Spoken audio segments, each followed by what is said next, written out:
우리는 모두 더불어 살아가고 있습니다. 함께 살아가기 때문에 행복이라는 것을 느끼고 있습니다. 사람이 가장 비참할 때가 언제냐면 혼자 있을 때입니다. 고독의 시간도 필요하지만 아무도 찾아오지 않을 때 가장 힘이 들기도 합니다. 그러므로 삶은 관계입니다. 관계가 깊어지는 만큼 삶이 훨씬 더 풍성해집니다. 신앙이 깊어진다는 것은 하나님과의 관계이고도 있지만 이웃과의 관계가 풍성해지는 것도 연관이 있습니다.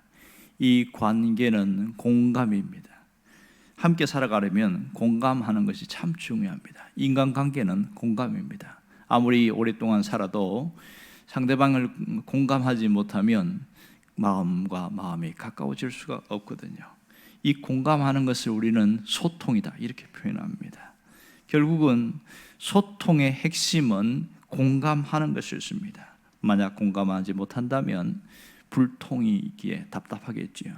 예수님은 삭개오와 소통하려고 찾아오셨습니다. 오늘 5절에 보면 두 가지를 이야기를 하고 있습니다. 지금 나무 위에 올라간 삭개오에게 두 가지 말씀을 하시는데, 하나는 속히 내려오라 하는 것이고 또 하나는 내가 오늘 네 집에 유하여야 하겠다 이렇게 말합니다. 오늘 우리가 주목할 것은 두 번째 말씀입니다. 내가 오늘 네 집에 유하여야 하겠다. 자, 여기서 보면 주님이 삭개오의 집에 가겠다 이렇게 말하고 있습니다. 자, 삭개오의 집에 꼭 가야 문제가 해결될까요? 밖에서 그냥 얘기해도 되지 않을까, 그런 생각이 충분히 드는데 왜 굳이 그 집에 들어가려고 하는 겁니다. 지금 7절에 나오는 것처럼 삭개오의 집은 죄인의 집이다 이렇게 말하고 있어요. 그러니 삭개오가 죄인 취급받고 있고 죄인의 집에 들어가면 예수님에게도 상당히 비난이 올 텐데 그걸 아시고도 가려고 하는 것이 이해가 되지 않습니다. 당시에 삭개오는 죄인이라고 그랬는데 사악한 사람 그런 뜻이 아니라 종교적으로 불결하고 죄로 더럽혀진 사람 그런 뜻을 갖고 있습니다. 자, 여기서 보면 율법에 보면 땅의 백성 그렇게 표현되어 있어요. 구약에서부터 죄인이라는 말이 나오는데 이 암하레츠 이렇게 해서 땅의 백성이라는 명단이 있는데 비천한 직업을 갖고 있는 사람들을 죄인이라고 그랬습니다. 그 중에 보면 다양한 사람들이 있는데 뭐 구리 대장장이라든지 그 다음에 무두장이라든지 고리 대금업자, 뭐 세금 징수 관리하는 사람들, 세리들, 이 사람들 모두 죄인 취급했습니다. 그런데도 불구하고 주님은 오늘 네 집에 유하여 하겠다 이렇게 말하고 있습니다. 이렇게 주님이 유하여 하겠다 하는 것은 사실은 결례입니다. 당시에는 지금도 마찬가지겠지만 주인이 초청하지 않는데 너 집에 오늘 내가 가야 되겠다, 이것은 상당히 무례한 모습이라고 비춰집니다. 그런데 예수님이 이것을 아시면서도 삭개오의 집에 무례하게 가겠다는 것처럼 느끼는 그런 강한 뉘앙스를 풍기고 있습니다. 왜 이렇게까지 할까요? 사람들이 죄인의 집이라고 하는 그 집에까지 굳이 갈 필요가 있느냐 하는 겁니다. 그것은 삭개오의 속사정 때문에 그렇습니다. 그의 속사정은 슬픔과 고민과 연민과 방황과 외로움에 점철된 그 속마음이 있던 것을 주님이 아셨습니다. 그래서 단순히 밖에서 머물러 있어갖고는 이 삭개오의 그 모든 것을 치유할 수가 없습니다. 또 하나는 그 삭개오의 집 가정 전체가 구원을 얻게 하기 위해서다 하는 것을 알 수가 있지요. 그래서 오늘 여기 보면 내가 네 집에 유하여 하겠다, 이 헬라어 단어를 보면 기필코 너의 집에 가야 되겠다 그렇게 되어 있습니다. 주님의 강한 결단이 여기에 나오고 있는 것이지요. 그러니까 이 뉘앙스 속에 뭐가 있냐면 네가 나를 초청해라 그런 뜻이 담겨 있습니다. 결국 삭개오가 어떤 마음이 있는지를 아시고 주님이 미리 말씀하십니다. 스스로 손님이 되어 가겠다는 것은 주님의 특별한 배려라는 것을 알 수가 있지요. 지금까지 삭개오가 갖고 있는 영적인 괴로움과 그 고통을 너무 잘 아시기에 그 모든 것을 회복시키려는 것이 주님의 마음이라는 것을 알 수 있습니다. 그는 평생 비난과 죄책감 가운데 살았습니다. 죄의 상태에서 벗어나고 자유하기를 원했지만 현실은 불가능했습니다. 구원자를 만나길 열망하고 있었지만 죄인 취급받고 있었기에 구원자와는 거리가 먼 삶을 살고 있었습니다. 그러기에 주님이 먼저 그를 자녀 삼으시고 그를 먼저 유하여하겠다는 것을 통해서 완전히 회복시키려는 겁니다. 여기서 유하여하겠다는 것은 그 집에서 숙박을 하겠다는 것이죠. 하룻밤 자겠다는 겁니다. 그 죄인의 집에 들어가는 것도 문제가 있는데 그 집에서 하룻밤을 잔다. 만일 죄인의 집에서 자게 되어지면 상식적으로는 뭘 해야 되는지 아세요? 반드시 정결의식을 행해야 됩니다. 종교적 정결의식은 거의 7일간 치러집니다. 일반적으로 보면 7일간 아무런 활동을 할 수 없습니다. 격리 상태로 되어야 되는데 그럼에도 불구하고 가겠다는 것은 굉장한 모험이라고 할 수 있겠지요.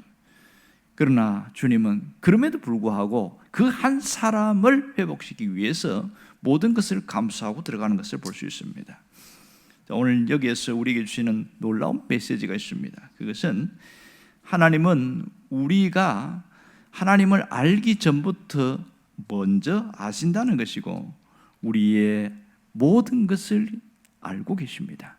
우리의 이름을 아시고 우리의 형편을 아시고 우리의 모든 상황을 기억하고 계십니다.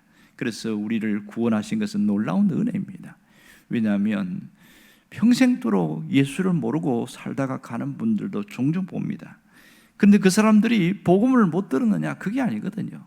복음을 들었는데도 구원받지 못하고 가는 분들이 있어요.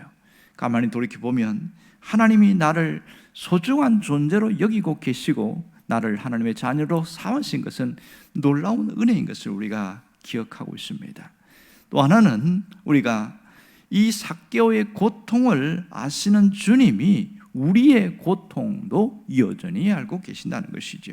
그래서 그 고통에서 빨리 벗어나기를 원하고 계시고 회복시키기 위해서 주님은 움직이고 있다는 것을 놓치지 말라는 겁니다. 인생은 고해와 같다. 사람들이 그렇게 이야기합니다. 현실은 참 힘들다는 거예요. 신자들이든 불신자들이든 고난은 피할 수가 없습니다. 삶의 고통은 피할 수가 없어요. 그리스도인들도 고난의 무풍지대에 살지는 않는다는 것을 압니다. 믿음이 좋은 사람에게도 고난은 옵니다. 연세가 많은 사람만 고난이 있는 것이 아니라 젊은이도 있고 심지어 아이들도 고난이 있습니다.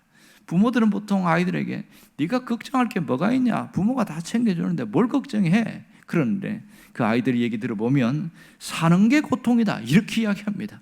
참 철들은 얘기인지 모르고 하는 얘기인지 모르지만 저희들은요 사는 게 너무 힘들어요 뭐 이렇게 이야기를 하는 거예요.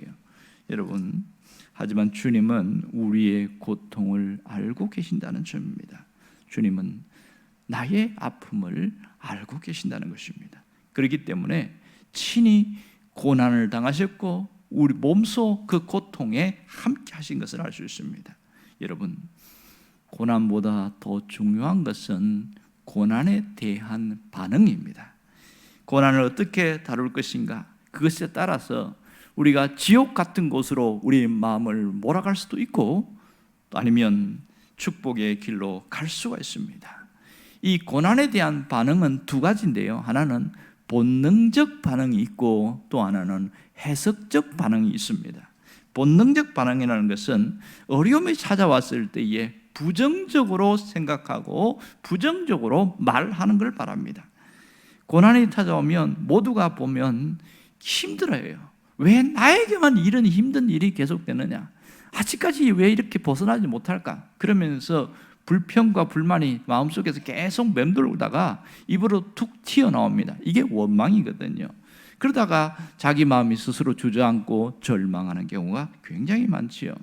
또 하나는 해석적 반응인데 고난이 찾아왔는데 그 고난을 긍정적으로 바라보는 것이지요. 긍정적으로 바라보고 하나님의 시각으로 응답하려고 하는 것, 이것이 해석적 반응입니다. 여기에는 믿음이 들어가게 되어집니다. 믿음이 들어가는 것은 의지적 행동이 따르겠죠.